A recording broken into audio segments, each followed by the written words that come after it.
إن الحمد لله نحمده ونستعينه ونستغفره ونؤمن به ونتوكل عليه ونعوذ بالله من شرور أنفسنا ومن سيئات أعمالنا من يهده الله فلا مضل له ومن يضلل فلا هادي له وأشهد أن لا إله إلا الله وحده لا شريك له وأشهد أن محمدا عبده ورسوله وصفيه وخليله صلى الله عليه وعلى آله وصحبه وسلم تسليما كثيرا يا أيها الذين آمنوا اتقوا الله حق تقاته ولا تموتن إلا وأنتم مسلمون يا أيها الناس اتقوا ربكم الذي خلقكم من نفس واحدة وخلق منها زوجها وبث منهما رجالا كثيرا ونساء واتقوا الله الذي تساءلون به والأرحام إن الله كان عليكم رقيبا يا أيها الذين آمنوا اتقوا الله وقولوا قولا سديدا يصلح لكم أعمالكم ويغفر لكم ذنوبكم ومن يطع الله ورسوله فقد فاز فوزا عظيما أما بعد فإن خير الحديث كتاب الله وخير الهدي هدي محمد صلى الله عليه وسلم وشر الأمور محدثاتها وكل محدثة بدعة وكل بدعة ضلالة وكل ضلالة في النار فأعوذ بالله من الشيطان الرجيم بسم الله الرحمن الرحيم ادع إلى سبيل ربك بالحكمة والموعظة الحسنة وجادلهم بالتي هي أحسن إن ربك هو أعلم بمن ضل عن سبيله وهو أعلم بالمهتدين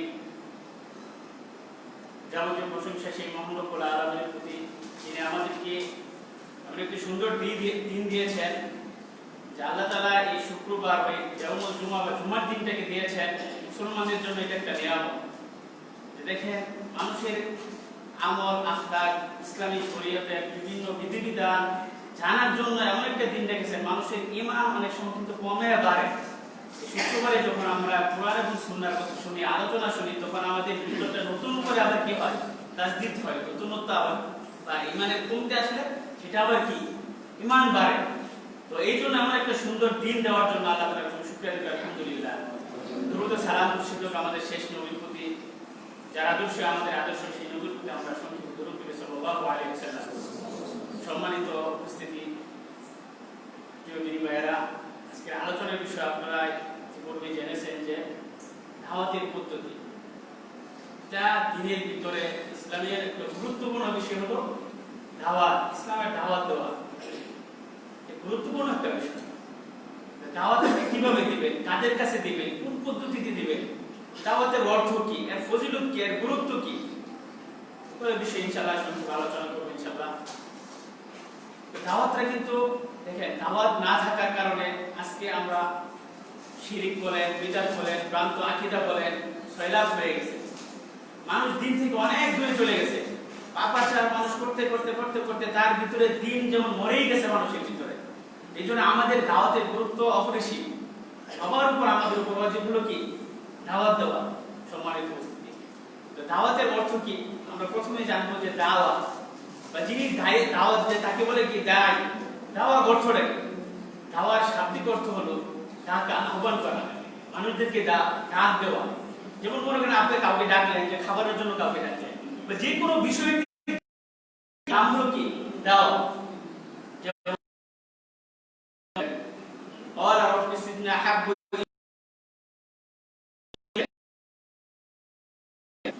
ইউসুফ আলাইহিস সালামের ঘটনা আপনারা সকলেই জানেন। قال رب السجن احب الي مما يدعونني اليه ইউসুফ আলাইহিস সালাম বলেন, আপনারা সকলেই জানেন। এখানে ইউসুফ আলাইহিস সালাম আল্লাহকে বলতেছে, ইয়া রব, আমার কাছে অর্থাৎ এই নারীরা তাদের কামনা বাসনা পূরণ করার জন্য আমাকে যে তারা ডাকে তার চেয়ে আমার উত্তম হলো কি জেল, অর্থাৎ যে জেলখানায় আমি আছি এটাই ওই জায়গা থেকে কি উত্তম। অর্থাৎ এখানে আমরা যেটা পাইলাম যে ইয়াদউনানি, তারা যেদিকে আমাকে ডাকে বা আহ্বান করে। অন্য আয়াতে মানে আল্লাহ তাআলা তার পবিত্র কালামে কওমি মা ইয়াদউনানি ইলা নার, মুসা আলাইহিস সালামের ঘটনা। তিনি বলেন যে আমার কি হলো, হে আমার সম্প্রদায়, আমার কওম, যে আমার কি হলো, আদউকুম ইলা নাজাত, ইলা নাজাত, নাজাতের দিকে, মঙ্গলের দিকে, যেখানে মুক্তি আছে সেই দিকে তোমাদেরকে ডাকি, আর তোমরা আমাকে ডাকো কোন দিকে? তোমরা আমাকে ডাকো জাহান্নামের দিকে, আগুনের দিকে। অর্থাৎ যাতে আমি আল্লাহর সাথে শিরিক করি, আল্লাহর সাথে কুফরি করি, তোমরা আমাকে সেই দিকে ডাকো। এখান থেকে আমরা যেটা পেলাম সেটা আপনি আল্লাহর দিকে ডাকে,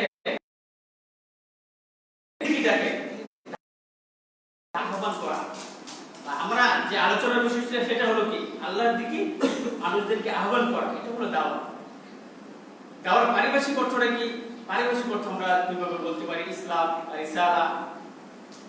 মনে করেন যে আমাদের নবী সাল্লাল্লাহু আলাইহি সাল্লামের পূর্বে যত নবী রাসূল আল্লাহ তাআলা দুনিয়াতে পাঠাইছেন, কি জন্য পাঠাইছেন? তাওহীদ প্রতিষ্ঠার জন্য। সকলের দাওয়াতটা ছিল কি? লা ইলাহা ইল্লাল্লাহ। তো নবী সাল্লাল্লাহু আলাইহি সাল্লামকে পাঠাইছেন পূর্ববর্তী নবীদের সত্যায়ন করে এই দিনটাকে নতুনত্ব করার জন্য, মানুষদেরকে তাওহীদ দেওয়ার জন্য, মানুষদেরকে সঠিক কল্যাণের দিকে, জাহান্নাম থেকে বের করে জান্নাতের রাস্তা দেখানোর জন্য আল্লাহ তাআলা নবী সাল্লাল্লাহু আলাইহি সাল্লামকে কি পাঠাইছেন।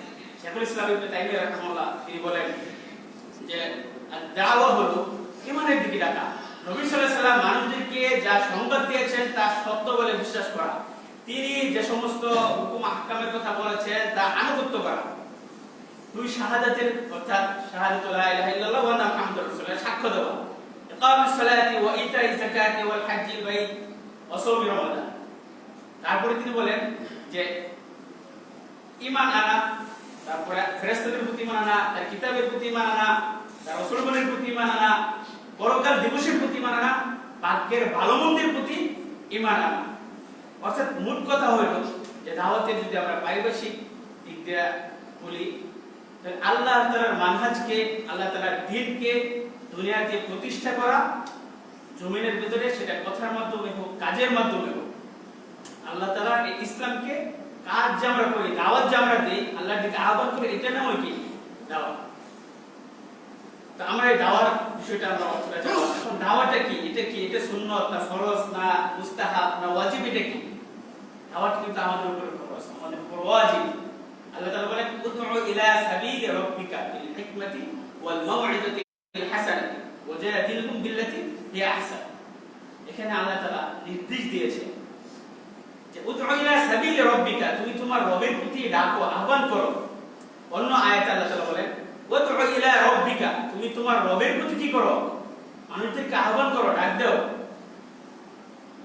অন্য আয়াতে আল্লাহ তাআলা বলেন ওয়ালতাকুম মিনকুম উম্মাতুন ইয়াদউনা ইলাল খায়রি ওয়া ইয়া'মুরুনা বিল মা'রুফ ওয়া ইয়ানহাউনা আনিল মুনকার। এই সমস্ত আয়াত থেকে প্রমাণিত হয় যে দাওয়ার কাজটা কি? ওয়াজিব। এটাকে ছোট করে দেখলে হবে না। যে যে জায়গা থেকে আসে, যার যতটুকু জ্ঞান আছে, যার যতটুকু জ্ঞান আছে, সে সেই অনুযায়ী তার সাধ্যমতো কি করবে? দাওয়াতি কাজ করবে। তবে একটা বিষয় হলো ওয়াজিবটা কি?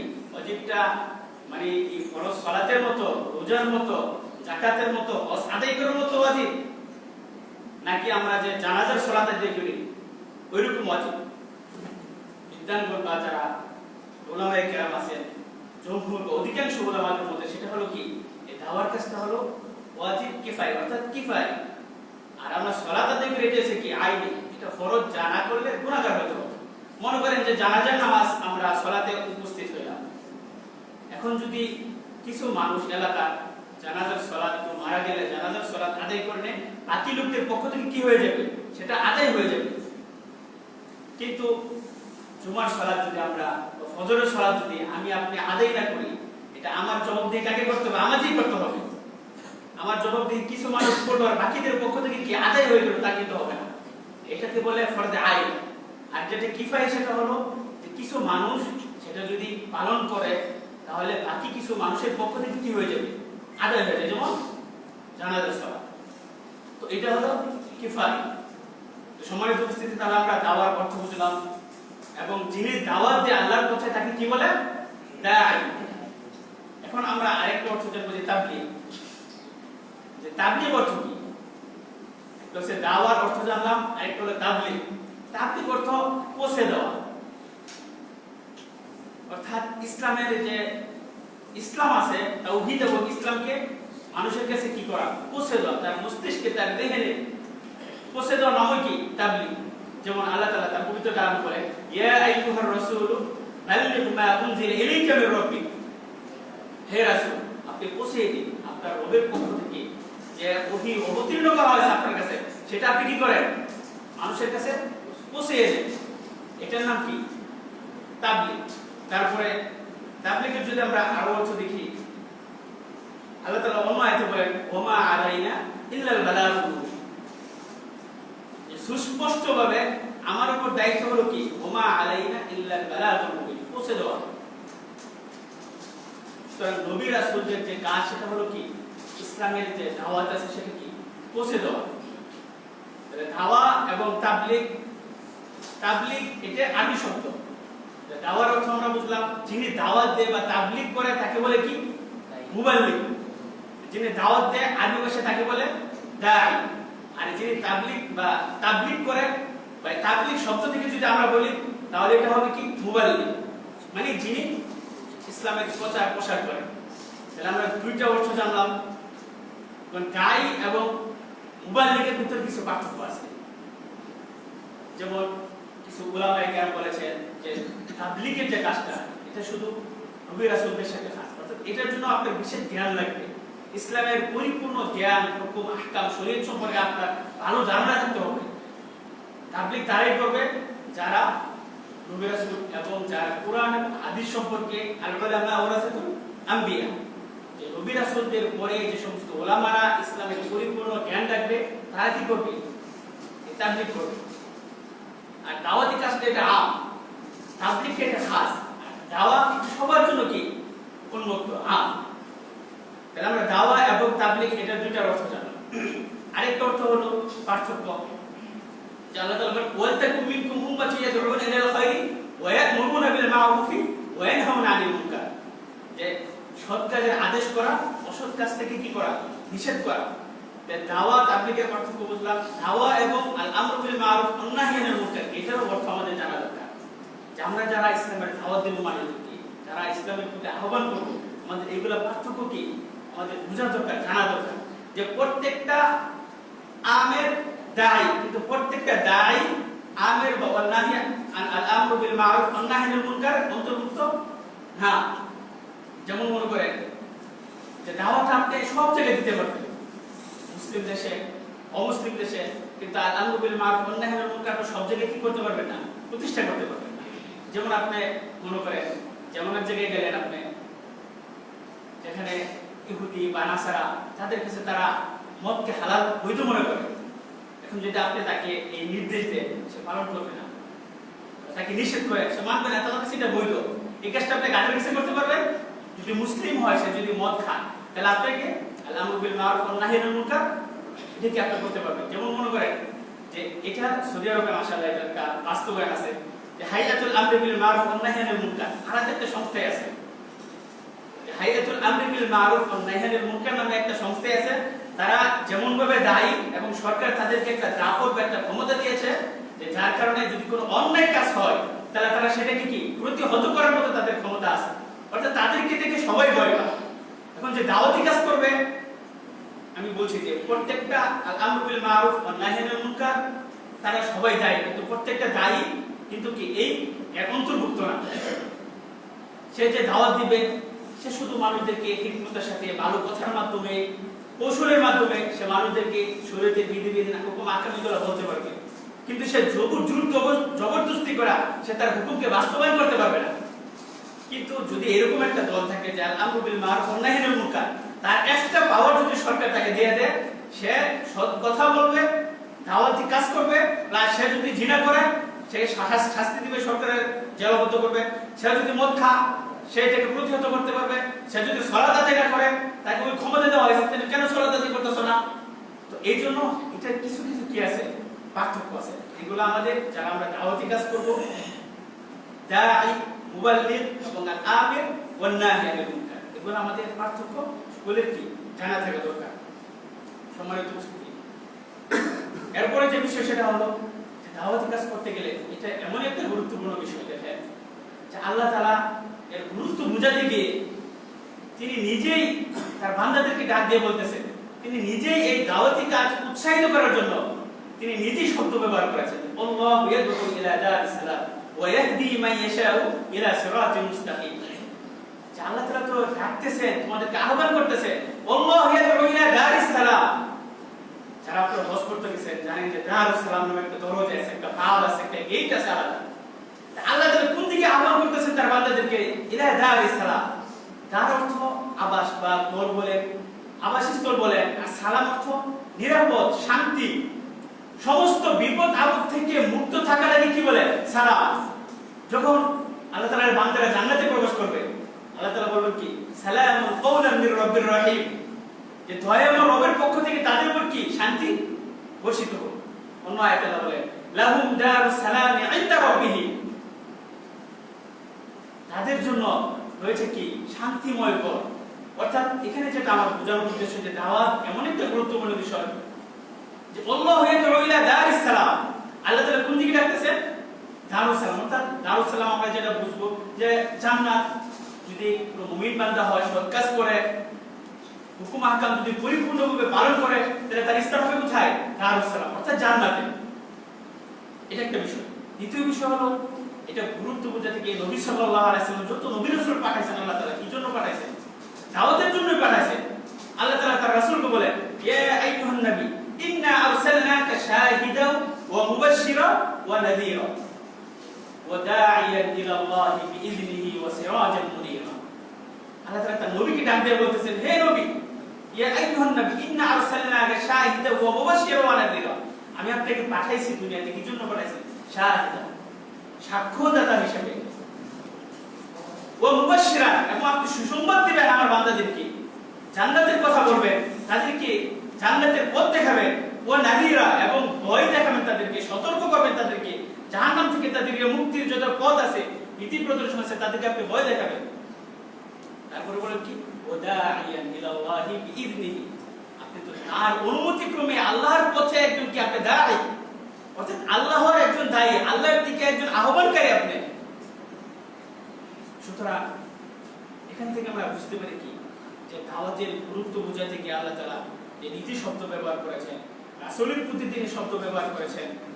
তারপরে আল্লাহ তাআলা বলেন ইয়া কওমানা আজিবু দাঈয়াল্লাহি ওয়া আমিনু বিহি ইয়াগফির লাকুম মিন যুনুবিকুম ওয়া ইউজিরকুম মিন আযাবিন আলীম। আমরা জানি জিন জাতিদের কথা, এদের কেউ তাফসীর করেছেন যে জিনের একজন রাসূল সাল্লাল্লাহু আলাইহি ওয়াসাল্লামের কথা শ্রবণ করেন, রাসূল সাল্লাল্লাহু আলাইহি ওয়াসাল্লাম কোরআন তেলাওয়াত শ্রবণ করেন। তারপরে তারা একে অপরকে বলতেছে ইয়া কওমানা আজিবু দাঈয়াল্লাহি, হে আমাদের সম্প্রদায়, আমাদের কওম, আমাদের জাতি, তোমরা যে আল্লাহর পক্ষ থেকে যে দায়ী আছে, আল্লাহর পক্ষ থেকে যে আহ্বানকারী আছে, তোমরা তার ডাকে কি করো? সাড়া দাও। তোমরা তার ডাকে তোমরা মানো, তোমরা মেনে নাও তার দাওয়াতকে, তার আহ্বানকে। তাহলে কি হবে? এবং তার প্রতি তোমরা ঈমান আনো। ইয়াগফির লাকুম মিন যুনুবিকুম ওয়া ইউজিরকুম মিন আযাবিন আলীম, তিনি তোমাদেরকে তোমাদের পাপ থেকে ক্ষমা করবেন, যন্ত্রণাদায়ক শাস্তি থেকে তিনি কি করবেন? মুক্তি দিবেন। তাহলে আমরা আল্লাহ তাআলার উদাহরণ দিলাম, রাসূলের উদাহরণ দিলাম। এখন কথা হলো যারা রাসূলের অনুসারী, অনুগামী, যারা তাকে ইত্তিবা করে, তাদের উপর কর্তব্য হলো কি? দাওয়াতি কাজ বাস্তবায়ন করা। রাসূল সাল্লাল্লাহু আলাইহি ওয়াসাল্লাম নেই, সাহাবারা নেই, তাদের পরবর্তী যত তাবেঈন, তাবেঈন, আইম্মাতুল মুজতাহিদিন জানা ছিল, সবাই কি ইসলামের দাওয়াত দিয়েছিল। সুতরাং আল্লাহ তাআলা বলেন যে কুল হাদিহি সাবিলি আদউ ইলা আল্লাহ আলা বাসীরাতিন আনা ওয়া মান ইত্তাবা'নি। যে আল্লাহ তাআলা বলতেছে, হে রাসূল তুমি বলো হাদিহি সাবিলি আদউ ইলা আল্লাহ, হাদিহি সাবিলি, এটা আমার পথ, এটা আমার মত, এটা আমার রাস্তা। কুল হাদিহি সাবিলি আদউ ইলা আল্লাহ, আমি আল্লাহর দিকে আহ্বান করি, আদউ ইলা আল্লাহ আলা বাসীরাতিন, প্রমাণ দলিল সহকারে, জেনে বুঝে। শুধু করে দাওয়াত দিলে হবে না, জেনে বুঝে, জ্ঞান নিয়ে, আপনি ইলম দিয়ে, ইলম অর্জন করে তারপরে আপনি কি আল্লাহর প্রতি কি করবেন?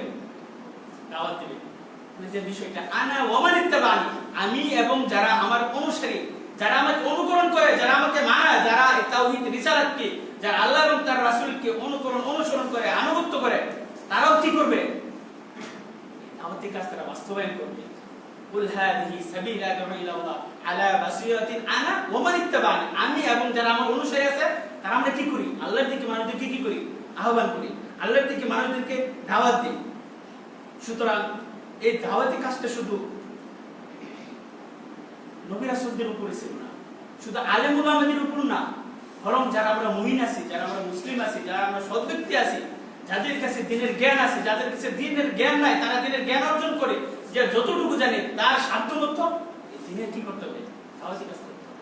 আজকে দাওয়াতি কাজ না থাকার কারণে দেখেন দিনে যে আপনি যেদিকেই থাকান, গুনাহ বলেন, পাপাচার বলেন, দিন মানে সঠিক দিন মানতেছে না, নামাজ পড়ে সঠিক নামাজ নাই, বিবাহ শাদী করতেছে সঠিকভাবে হচ্ছে না, রোজা রাখে সঠিকভাবে হচ্ছে না, যে আল্লাহকে বিশ্বাস করে, রাসূলকে বিশ্বাস করে, দ্বীনকে মানে, কিন্তু বিশ্বাস করার মতো তার বিশ্বাসটা কি ঠিক নেই? এগুলো কে সংশোধন করবে? আমাকে আপনাকে সকলকে কি করতে হবে? এই সাধ্যমতো দাওয়াতি কাজ করতে হবে। সম্মানিত উপস্থিতি, প্রত্যেকটা ব্যক্তি বলেন, আলেম ওলামা বলেন, সকলের উপর দায়িত্ব ওয়াজিব, যেটা বললাম, এই দাওয়াতি কাজ করা। আজকে জাহালাত বা অজ্ঞতা বেড়ে গেছে, কিন্তু দায়ীর সংখ্যা খুবই কম, সঠিক জ্ঞানের ধারক এবং বাহক খুবই কম। আমাদের উচিত সঠিক জ্ঞান অর্জন করে সঠিক দাওয়াত, সঠিক আকীদা, ঈমানের দিকে, আমলের দিকে, সঠিক মতের দিকে মানুষদের দিকে করা টাকা। আল্লাহ তাআলা বলেন, ইয়া আইয়ুহাল্লাযীনা আমানু কু আনফুসাকুম ওয়া আহলিকুম নারা ওয়াকুদুহা আন-নাস ওয়াল হিজারা। আল্লাহ তাআলা ডাক দিয়ে বলেন, ঈমানদারদেরকে বলেন, কু আনফুসাকুম ওয়া আহলিকুম নারা, তুমি নিজে বাঁচো এবং তোমার পরিবারকে বাঁচাও। কি থেকে বাঁচাও? ওয়া আহলিকুম নারা, জাহান্নামের আগুন থেকে। দেখেন আল্লাহ তাআলা সতর্ক করে দিয়েছে, তিনি বার্তা আগে পৌঁছে দিয়েছে যে তুমি নিজে বাঁচো এবং তোমার পরিবারবর্গকে কিসে থেকে বাঁচো? জাহান্নাম থেকে বাঁচাও, যার ইন্ধন হবে কি? মানুষ এবং পাথর। সুতরাং এই যে সতর্ক, আপনি একটু নিজের পরিবারের দিকে তাকান, যে আপনি নিজে সালাত আদায় করতেছেন, কিন্তু আপনার পরিবার কি সালাত আদায় করতেছে? আপনার আত্মীয় স্বজন কি এই দিনের কতটুকু কোন অনুসরণের ভিতরে আছে? আপনার যে আশেপাশে গ্রাম বা পাড়া প্রতিবেশী আছে, তাদের প্রতি অবশ্যই আপনার একটা দায়িত্ব আছে, তারা কি সঠিকভাবে এই দিনের বিধিবিধানগুলো পালন করতেছে না করতেছে না? সুতরাং শুধু নিজে বাঁচলে হবে না, নিজে বাঁচতে হবে, অপরকে কি করতে হবে? আচ্ছাইতে হবে। আল্লাহ তাআলা তার নবীকে ডাক দিয়ে বলেন, ওয়া'মুর আহলাকা বিস-সালাতি ওয়াসতাবির আলাইহা। হে রাসূল, ওয়া'মুর আহলাকা, আপনি নির্দেশ দেন, আদেশ দেন আপনার পরিবারবর্গকে বিস-সালাতি, সালাতে, ওয়াসতাবির আলাইহা, এবং আপনি নিজে এর উপর কি থাকেন? অটল থাকেন। সুতরাং দাওয়াতের কাজের গুরুত্ব অপরিসীম। আমরা যে যতটুকু জানি সেভাবে আমাদের কি করতে হবে? দাওয়াত দিতে হবে। সম্মানিত উপস্থিতি, এর গুরুত্ব বুঝাতে গিয়ে আমি, যেমন আল্লাহ তাআলা ইসমাঈল আলাইহিস সালামের ঘটনা তিনি তুলে বলেন যে, ওয়াযকুর ফিল কিতাব ইসমাঈল ইন্নাহু কানা সাদিকাল ওয়া'দ ওয়া কানা রাসূলান নাবিয়্যা ওয়া কানা ইয়া'মুরু আহলাহু বিস-সালাতি ওয়া যাকাতি ওয়া কানা 'ইনদা রাব্বিহি মারদিয়্যা। তুমি কিতাবে ইসমাঈল আলাইহিস সালামের কথা স্মরণ করো, তিনি যে বলতেছেন যে তিনি একজন রাসূল এবং নবী ছিল, ওয়া কানা ইয়া'মুরু আহলাহু বিস-সালাতি, যে তিনি তার পরিবারকে কি করেছেন? ওয়া কানা ইয়া'মুরু আহলাহু বিস-সালাতি ওয়া যাকাতি, তিনি তার পরিবারকে যাকাত এবং সালাতের কি দিয়েছেন? নির্দেশ দিয়েছেন। সম্মানিত উপস্থিতি, তাহলে শুধু দাওয়াতের কাজটা শুধু আমাদের জীবনে, পূর্ববর্তী যত নবী রাসূল আছেন তার কওমকে, তার জাতিকে, তার আশেপাশের সকলকে এই দাওয়াত দেওয়ার জন্যই আল্লাহ তাআলা নবী রাসূল প্রেরণ করেছেন। সুতরাং আমাদের সকলের উপর দায়িত্ব, আপনি যেখানেই থাকেন না কেন, আপনি রাস্তায় আছেন, চা স্টলে আছেন, চা খাওয়ার জন্য বসছেন, আপনি গাড়িতে আছেন, আপনি বিমানে আছেন, আপনি ব্যবসা প্রতিষ্ঠানে আছেন, আপনি মাদ্রাসায় আছেন, যে যেখানেই থাকেন সব জায়গায় কি দাওয়াত দেওয়ার প্রয়োজন। আপনি দেখতেছেন একজন বাম হাতে পানি খাচ্ছে, তাকে আপনি সেখানে, আপনি জানেন যে বাম হাতে পানি খাওয়াটা কি শয়তানের কাজ, আপনি তাকে এই সুন্দর কথাটা বলে দেন। আপনি চা খেতে যাচ্ছেন, দেখতেছেন যে কি একজন মুসলিম ভাই সে কি করতেছে? বাম হাতে চা খাচ্ছে। মানে আমি বলবো না দ্বিধাদ্বন্দ্বে থাকি, আমি জানি কাজটা অন্যায় করতেছে, আপনি থেকে বলে দেন না ভাই যে বাম হাতে চা খাওয়াটা কি ঠিক না, আপনি ডান হাতে খান, সাথে সাথে সেটা মেনে দিবে, কিন্তু আমরা বলতে পারতেছি না। আমাদের উচিত যে অন্যায় যখন আমরা দেখব, তারপরে যে কাজটা আমরা শরীর বিরোধী দেখব, সেটাকে বলে দেন। তো বল একটা কাজ কি, যেটা বললাম, ওমা আলাইনা ইল্লাল বালাগুল মুবিন, হে রাসূল আপনার উপর দায়িত্ব কি? শুধু পৌঁছে দেওয়া। ফা ইন্নামা আলাইকাল বালাগু ওয়া আলাইনা হিসাব, আপনি পৌঁছে দিন, হিসাব দেওয়ার দায়িত্ব আমার। আমার আপনার কাজ হলো কি সঠিক জিনিসটা, সঠিক দাওয়াতটা মানুষের কানে পৌঁছে দেওয়া। সে গ্রহণ করবে না গ্রহণ করবে এটা কার দায়িত্ব? আল্লাহর দায়িত্ব। হিসাব নেওয়ার দায়িত্ব আলাইনা হিসাব, হিসাবের দায়িত্ব আমার উপর ছেড়ে দেন। আপনি যে কাজ, যেটা দায়িত্ব, আপনি সেটা পালন করেন। সুতরাং বাধ্য করে জোর করে ইসলাম দিন মানানোর তো আমার দরকার নাই। আমি যেটা জানি, আমার কাছে যে সঠিক জিনিসটা আছে সেটা আমি পৌঁছে দিই মানুষের কাছে, এটাই আমার দায়িত্ব। এখন সে পালন করতেছে না, তাকে জোর করো, তাকে জবরদস্তি করো, তাকে কাফের বানাও, তাকে অমুসলিম বানাও, তাকে ইহুদিদের দালাল বানাও, নাসার, এগুলো তোমার বলার দরকার নেই। সঠিক জিনিসটা পৌঁছে দিই। সে মানলো না মানলো না সেটা দায়িত্ব কার? আল্লাহ তাআলার উপর। সম্মানিত উপস্থিতি, নবী সাল্লাল্লাহু আলাইহি সাল্লামের খেদমত করত একজন ইহুদি বালক। তিনি একদিন অসুস্থ হয়ে গেলেন। অসুস্থ হয়ে যাওয়ার পরে রাসূল সাল্লাল্লাহু আলাইহি সাল্লাম তাকে তার বাড়িতে দেখার জন্য গেলেন। অর্থাৎ নবী সাল্লাল্লাহু আলাইহি সাল্লামের খেদমত করত একটা ইহুদি ছেলে। আর নবী সাল্লাল্লাহু আলাইহি সাল্লাম খাদেম ছিল, আমরা জানি সকলে আনাস রাদিয়াল্লাহু তাআলা হাদিসে আসছে, বুখারী শরীফে, ইহুদি এক বালক তার খেদমত করতে। একদিন অসুস্থ হয়ে যাওয়ার পরে তার বাড়িতে রাসূল সাল্লাল্লাহু আলাইহি সাল্লাম তাকে দেখার জন্য গেলেন। যাওয়ার পরে তার মাথার কাছে বসলেন। বসার পরে নবী সাল্লাল্লাহু আলাইহি সাল্লাম তাকে দাওয়াত দিলেন যে তুমি ইসলাম ধর্ম গ্রহণ করো, আসলে ইসলাম ধর্ম গ্রহণ করো। তখন এই শিশু বালক, সে তার বাবা তার পাশেই আছে, তার বাবার দিকে তাকাচ্ছে। সে তার বাবার দিকে তাকিয়ে বলতেছে যে ফানজুর ইলা আবি, সে তার বাবার দিকে বলতেছে তার বাবার সাথে। তখন তার বাবা তাকে বলেন আতি আবুল কাসিম, আবুল কাসিমকে তুমি কি করো? অনুগত করো, তার কথা কি তুমি মেনে নাও। মানে নবী সাল্লাল্লাহু আলাইহি সাল্লামের একটা উপনাম হলো কি আবুল কাসিম। তখন তার বাবা তাকে বলেন যে ঠিক আছে, তাহলে তুমি তোমার এই রাসূলের কথা বা আবুল কাসিমের কথা তুমি কি করো? গ্রহণ করো। রাসূল সাল্লাল্লাহু আলাইহি সাল্লাম ঘর থেকে বের হওয়ার পরে তিনি বললেন যে আলহামদুলিল্লাহিল্লাযী আনকাযাহু মিনান নার, ওই সত্তার, ওই আল্লাহর প্রশংসা করতেছি যিনি এই বাচ্চাটাকে বা এই বালককে, এই শিশুকে জাহান্নাম থেকে কি করলেন? মুক্তি দিলেন। আল্লাহু সুবহানাল্লাহ। দেখেন, আলহামদুলিল্লাহিল্লাযী আনকাযাহু মিনান নার, তার মানে সে এই কালেমা পড়ার আগে সে জাহান্নামী ছিল। এই শব্দটা বলার পরে, এই শাহাদাত মানে কথাটাকে মেনে নেওয়ার পরে আল্লাহ তাআলা তাকে জাহান্নাম থেকে মুক্তি দিলেন। রাসূলের বাণী এটা। তাহলে দেখেন রাসূল সাল্লাল্লাহু আলাইহি ওয়াসাল্লাম গেছেন কি জন্য? এই গেছেন তার অসুস্থতা দেখার জন্য। এটাও কি ইয়াদাতুল মারিদ, একজন মুসলিমের কাজ, দায়িত্ব। যদি পাশে কেউ অসুস্থ থাকে তাকে দেখতে যাওয়া। তা রাসূল গেছেন দেখার জন্য। তিনি কি করলেন? এক অমুসলিমকে, এক ইহুদি শিশুকে তিনি কি করলেন? ইসলামের ছায়াতলে তিনি নিয়ে আসলেন।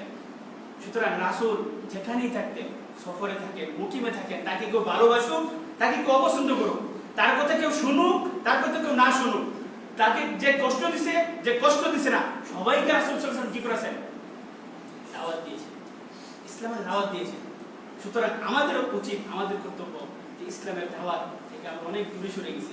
শুধু এই কাজটা শুধু যারা আলেম, যারা মাদ্রাসায় লেখাপড়া করছে তাদেরই শুধু কাজ না। আজকে উলামাদের, সঠিক আলেম উলামাদের সংখ্যা খুবই নগণ্য। সুতরাং আমাদের সকলের উচিত এই দাওয়াত দেওয়া। দাওয়াত দেওয়া এটা এমন একটা ফজিলতের কাজ। আল্লাহ তাআলা বলেন ওমান আহসানু কওলান মিম্মান দাআ ইলাল্লাহি ওয়া আমিলা সালিহান ওয়া ক্বালা ইন্নানি মিনাল মুসলিমিন। তো ওর চেয়ে উত্তম ব্যক্তি বা উত্তম কথা কি হইতে পারে? যে ওমান আহসানু কওলান মিম্মান দাআ ইলাল্লাহ, যে আল্লাহর পথে মানুষদের কি করে? আহ্বান করে। তার মানে জমিতে, এই জমিনে, পৃথিবীতে যদি কোনো সর্বোত্তম কথা থাকে, বাক্য থাকে, সেটা কি? আল্লাহর পথে মানুষদেরকে কি করা? ডাকা, আহ্বান করা। রাসূল সাল্লাল্লাহু আলাইহি ওয়াসাল্লাম বলেন যে নাযযারাল্লাহু ইমরান সামিআ মাকালাতি ফাবাল্লাগাহা, যে আল্লাহ তাআলা ওই ব্যক্তিকে আলোকোজ্জ্বল করুক, সুসজ্জিত করুক, তাকে হাস্যোজ্জ্বল করুক। কোন ব্যক্তিকে? যে ব্যক্তি আমার কথাকে শ্রবণ করে, শুনে এবং সেটা কি করে? মানুষের কাছে পৌঁছে দিয়ে মানুষের কাছে প্রচার করে। সম্মানিত উপস্থিতি, অনেক ফজিলতের হাদিস এবং আয়াত রয়েছে। তা আমাদের সকলের উপর উচিত যেন আমরা যার যতটুকু সাধ্য আছে ইলম অর্জন করে যেন আমরা এই দ্বীনের সহিহ আকীদা, কোরআন এবং সহিহ সুন্নাহর দিকে, আল্লাহ তাআলার দিকে দাওয়াত দিতে পারি। আল্লাহ তাআলা আমাদের সকলকে সেই তৌফিক দান করুন। বারাকাল্লাহু লি ওয়া লাকুম ফিল কুরআনিল আযীম ওয়া নাফা'নি ওয়া ইয়্যাকুম বিমা ফীহি মিনাল আয়াতি ওয়াদ যিকরিল হাকীম। أقول قولي هذا واستغفر الله لي ولكم ولجميع المسلمين فاستغفروه إنه هو الغفور الرحيم.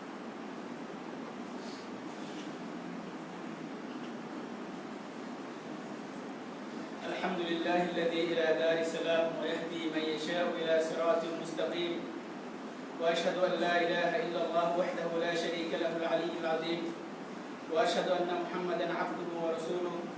اللهم صل وسلم وبارك على خير الأنام وعلى آله وأصحابه ومن تبعهم بإحسان إلى يوم الدين. اللهم اجعلنا هداة مهتدين غير ضالين ولا مضلين. اللهم إنا نسألك علما نافعا وعملا صالحا. اللهم أعنا على ذكرك وشكرك وحسن عبادتك. اللهم أعز الإسلام والمسلمين وأذل الشرك والمشركين ودمر أعداءك أعداء الدين. اللهم انصرنا على من بغى علينا. اللهم إنا نسألك عيش السعداء وموت الشهداء والحشر مع الأتقياء ومرافقة الأنبياء. اللهم اغفر لنا ذنوبنا وارحم موتانا وتب علينا. اللهم اغفر لنا ذنوبنا. اللهم حبب علينا الإيمان. اللهم حبب إلينا الإيمان وزينه في قلوبنا. ربنا آتنا في الدنيا حسنة وفي الآخرة حسنة وقنا عذاب النار. ربنا اغفر لنا ولإخواننا الذين سبقونا بالإيمان ولا تجعل في قلوبنا غلا للذين آمنوا ربنا إنك رؤوف رحيم. ربنا اغفر لنا ذنوبنا وإسرافنا في أمرنا وثبت أقدامنا وانصرنا على القوم الكافرين. اللهم تقبل منا إنك أنت السميع العليم وتب علينا إنك أنت التواب الرحيم. سبحان ربك رب العزة عما يصفون وسلام على المرسلين